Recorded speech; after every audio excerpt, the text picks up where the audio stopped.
ಸಾಧ್ಯತೆಗಳಿದ್ದಾವೆ. ಯಾಕಂದರೆ ಕುಮಾರಸ್ವಾಮಿಗಳಿಗೂ ಮತ್ತು ರಮೇಶ್ ಜಾರಕಿಹೊಳಿ ಅವ್ರಿಗೂ ಯತ್ನಾಳ್ ಒಂದು ರೀತಿ ಸಂಬಂಧಗಳಿದ್ದಾವೆ. ಅದರಲ್ಲೂ ಯತ್ನಾಳ್ ಅನ್ನೋಕ್ಕಿಂತಲೂ ರಮೇಶ್ ಜಾರಕಿಹೊಳಿ ಮತ್ತು HDK ಕುಮಾರಸ್ವಾಮಿಗಳು ಅವರು DKC ವಿರೋಧಿಗಳು. ಮತ್ತು DKC ಸಲುವಾಗಿ ಎಲ್ಲಿ ಹೋದಲ್ಲಿ ಹೇಳ್ತಾ ಇರ್ತಾರೆ ರಮೇಶ್ ಜಾರಕಿಹೊಳಿ ಅವರು, ನಾನು ಒಬ್ಬ ವ್ಯಕ್ತಿಯಿಂದ ಬಂದಿದ್ದೀನಪ್ಪ ಹೊರಗೆ ಅಂತಾರೆ.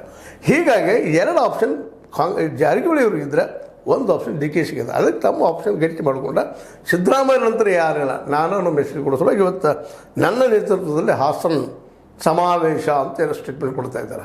ಇದೆಲ್ಲ ನೋಡಿದಾಗ ಒಂದು ದೊಡ್ಡದಾದಂಥ ಒಂದು ಪೊಲಿಟಿಕಲ್ ಸ್ಟ್ರಾಟಜಿ ಅಥವಾ ಒಂದು ರಾಜಕೀಯ ಒಂದು ನಿಗೂಢ ನಡೆ ಇಲ್ಲಿ ನಡೀತಾ ಇದೆ.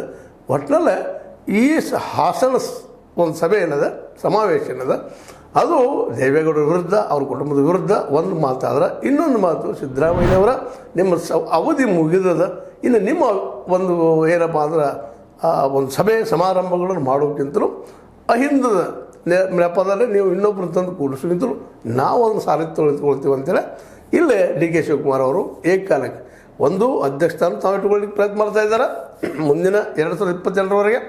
ಅದರ ಜೊತೆಗೆ ನಂತರ 2022ರಲ್ಲಿ ಸಪೋಸ್ ಏನಾದರೂ ಮತ್ತೆ ಕಾಂಗ್ರೆಸ್ ಬಂದರೆ ನಾನೊಬ್ಬ ಮುಖ್ಯಮಂತ್ರಿ ಅನ್ನುವಂಥ ಸಂದೇಶವನ್ನು ಕೊಡುವ ಒಂದು ಕೆಲಸನ ಮಾಡ್ತಾ ಇದ್ದಾರೋ ಏನೋ ಯಾರಿಗೆ ಗೊತ್ತು, ಭವಿಷ್ಯದ ಗರ್ಭದಲ್ಲಿ ಇಲ್ಲದಂತೇಳಿ. ಆದರೂ ಇದು ಹಾವು ಏನೇ ಆಟದಲ್ಲಿ ಯಾರು ಏನಾಗ್ತಾರೋ ಗೊತ್ತಿಲ್ಲ.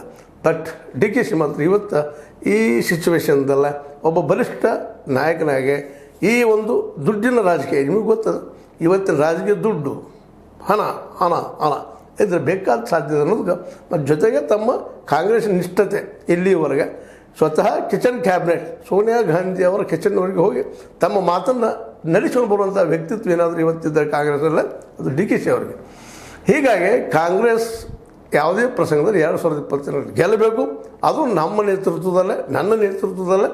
ಆಗ ನಾನು ಅಧ್ಯಕ್ಷದಲ್ಲಿ ಸಹಜವಾಗಿ ನಾನು ಮುಖ್ಯಮಂತ್ರಿ ಆಗ್ತೀನಿ ಅಂತ ಒಂದು ದೂರದ ಗುರಿಟ್ಟು ಇವತ್ತು ಈ ಹಾಸನ ಸಮಾವೇಶ ನಮ್ಮ ನೇತೃತ್ವದಲ್ಲಿ ನಡೀತಾ ಇದೆ ಅಂತ ಅನ್ನುವಂಥ ಮೆಸೇಜ್ ಕೊಡ್ತಾ ಇದ್ದಾರೆ. ಹೀಗಾಗಿ ಇಲ್ಲಿ ಸಿದ್ದರಾಮಯ್ಯನವರು ಒಂದು ರೀತಿಯಿಂದ ಒಂದು ಹೆಜ್ಜೆ ಹಿಂದೆ ಸರಿದಿದ್ದಾರೆ ಏನೋ ಅನ್ನುವಂಥ ಮಾತು ಇಲ್ಲೇ. ಏನೂ ಇರಲಿ, ಪಕ್ಷ ಸ್ವಾಭಿಮಾನ ಕೊಡೋದು ಜಂಟಿ ಸಮಾವೇಶ ಅಂತ ಏನೋ ಹೇಳಿ ಕೊಟ್ಕೊಂಡಿದ್ದಾರೆ ಸಿದ್ದರಾಮಯ್ಯನವರು. ಒಂದು ಇದೊಂದು ರೀತಿಯಿಂದ ರಾಜಕೀಯ ರಣರಂಗದಲ್ಲಿ ಯಾರನ್ನು ಸರಿಸ್ತಾರೆ ಮುಂದಿನ ದಿನದಲ್ಲಿ ಗೊತ್ತಾಗ್ತದೆ. ಆದರೆ ಭವಿಷ್ಯಕ್ಕಾಗಿ ಇವರೆಲ್ಲರೂ ಒಳಗಿದ್ರು ಪ್ರಯತ್ನ ಮಾಡ್ತಾ ಇರೋದನ್ನು ಸುಳ್ಳಲ್ಲ ಅಂತ ಹೇಳ್ತಾ ಇವತ್ತಿನ ಈ ಒಂದು ಚರ್ಚೆಯಲ್ಲಿ ಮುಗಿಸ್ತಾ ಇದ್ದೀನಿ. ನಿಮಗೆ ಲೈಕ್ ಆಗಿರ್ಬೋದು, ಲೈಕ್ ಮಾಡಿ, ಶೇರ್ ಮಾಡಿ, ಕಾಮೆಂಟ್ ಮಾಡಿರಿ. ಮತ್ತು ನಿಮಗೇನು ಅನ್ನಿಸ್ತದೆ, DKC ಅವ್ರ ಪ್ಲ್ಯಾನ್ ಇದು ಇರಲಿಕ್ಕಿಲ್ವಾ, ಆಯ್ತವ ಇದನ್ನು ಯಾರಾದ್ರೂ ಉತ್ತರ ಕೊಡಿ, ಹುಡುಕ್ರಿ ಉತ್ತರವನ್ನು ಅಂತ ಹೇಳ್ತಾ ನೀವು ಮತ್ತೊಮ್ಮೆ ಹೇಳ್ತಾ ಇದ್ದೀನಿ, ಲೈಕ್ ಮಾಡಿ, ಶೇರ್ ಮಾಡಿ, ಕಾಮೆಂಟ್ ಮಾಡಿ. ಜೊತೆಗೆ ನೀವು ಸಬ್ಸ್ಕ್ರೈಬ್ ತಿಳಿಸ್ಲಿಕ್ಕೆ ಹೋಗಬೇಡ್ರಿ. H16 ನ್ಯೂಸ್, ಇದು ಸತ್ಯದ ಕೈಗನ್ನಡಿ ವಂದನೆಗಳು.